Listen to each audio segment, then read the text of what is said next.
Assalamualaikum warahmatullahi wabarakatuh.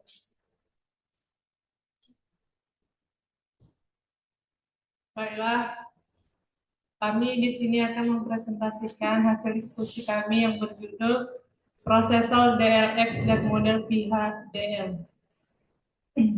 Baiklah, pemateri pertama yaitu Rani. Prosesor DLX atau disebut juga prosesor deluxe memberikan gambaran menyeluruh tentang suatu prosesor modern. Bagian penting yang dipelajari adalah jalur data, instruksi, dan bagian kendali. Adapun prosesor DLX memiliki arsitektur DLX.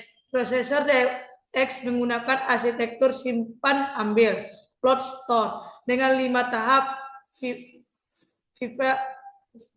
pipeline untuk menyelesaikan suatu instruksi. Kelima tahap tersebut adalah instruction fetch, instruction decode, ID, execute, memory access, dan read back. Panjang semua instruksi DLX adalah 32 bit.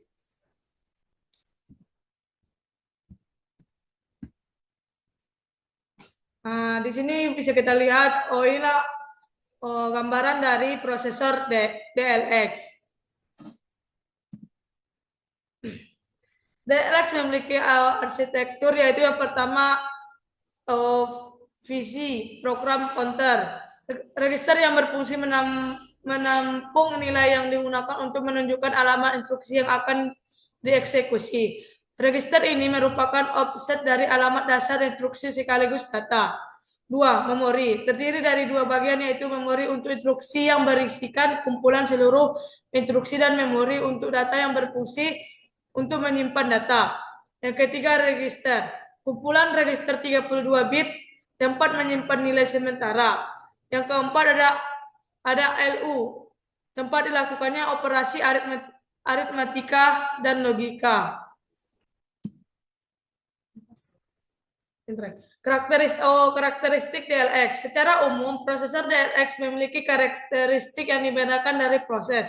Yang pertama yaitu perangkat instruksi ambil atau simpan, load atau store sederhana. 2. Memiliki teknik pipeline untuk meningkatkan kinerjanya.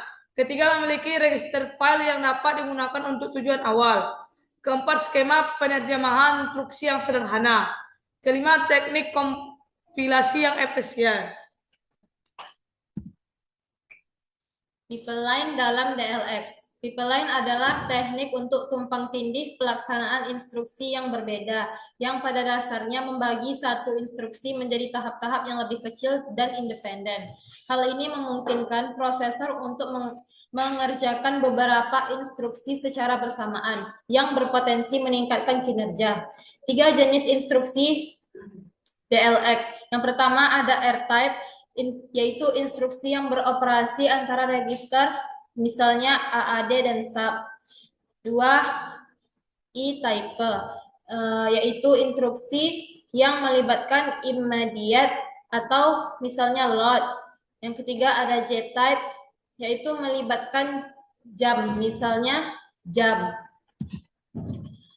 Kelebihan DLX. 1. Sederhana dan mudah dipelajari. Desain DLX yang sangat sederhana membuatnya ideal untuk pengajaran dan eksperimen dalam arsitektur komputer.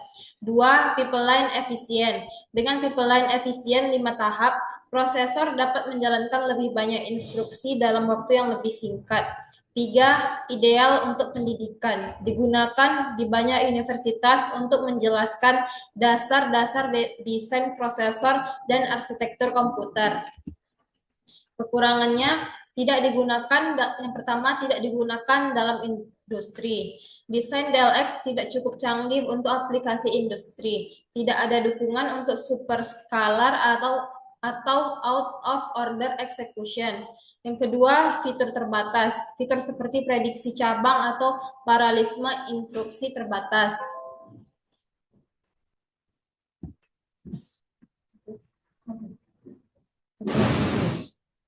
Model VHDL. Apa itu VHDL? VHDL atau Basic Hardware Description Language adalah bahasa pemrograman yang digunakan untuk mendeskripsikan perilaku dan struktur sirkuit digital. Fitur utama VHDL yaitu deskripsi perilaku, dapat mendeskripsikan bagaimana sistem beroperasi. Yang kedua, deskripsi struktur, dapat mendefinisikan komponen fisik yang akan digunakan dalam desain. Yang ketiga, simulasi dan verifikasi, membantu mendeteksi kesalahan pada tahap awal desain. Selanjutnya akan dilanjutkan oleh Anjeli. Model VHDL. Komponen utama model DLX dalam VHDL. Yang pertama yaitu Instruction Fetch Unit, mengambil instruksi dari memori dan menyiapkannya untuk tahap decoder.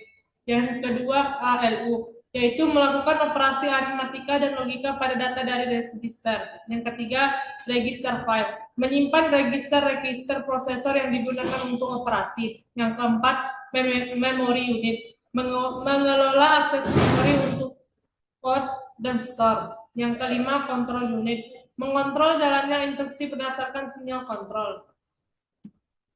Fungsi utama VHDL. Yang pertama yaitu desain sistem digital. VHDL digunakan untuk mendesain sistem digital pada tingkat abstraksi tinggi, termasuk desain logika kombinasional dan sekuensial. Perangkat keras seperti rangkaian digital, prosesor, dan controller. Yang kedua yaitu simulasi.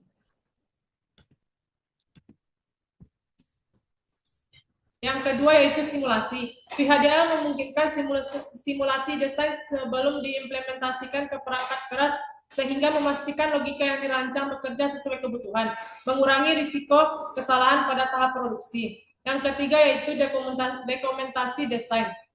Sebagai bahasa formal, VHDL juga berfungsi untuk mencatat spesifikasi perangkat keras.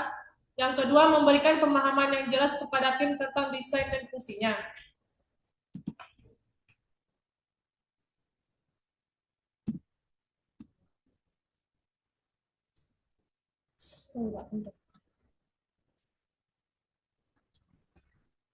Struktur metode VHDL. Yang pertama yaitu library dan UC clause. Digunakan untuk mendeklarasikan pustaka dan paket yang diperlukan dalam desain. Yang kedua, entity atau antarmuka. Mendefinisikan antarmuka eksternal desain seperti input dan output. Yang ketiga yaitu behavioral modeling. Menjelaskan perilaku desain menggunakan logika berbasis proses atau pernyataan. Yang keempat, struktur modeling. Menghubungkan beberapa komponen untuk membentuk desain hierarki. Yang kelima yaitu proses. Digunakan untuk memodelkan logika sekuensial. Kesimpulannya yaitu prosesor DLX adalah arsitektur RISC sederhana yang dirancang untuk mendemonstrasikan konsep dasar dalam desain prosesor dengan pendekatan berbasis pipeline 5 tahap yaitu instruction fetch, decode, eksekusi, memory access, read back.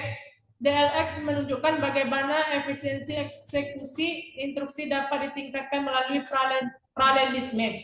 Fitur utama prosesor ini seperti arsitektur load atau store dan instruksi tetap, membuatnya sangat relevan untuk pembelajaran desain komputer modern. VHDL adalah bahasa deskripsi perangkat keras yang digunakan untuk merancang dan memodelkan sistem digital secara sistematis. Baiklah, inilah hasil dari presentasi kami. Jika ada kesalahan, kami mohon maaf. Kami akhiri dengan wassalamualaikum warahmatullahi wabarakatuh.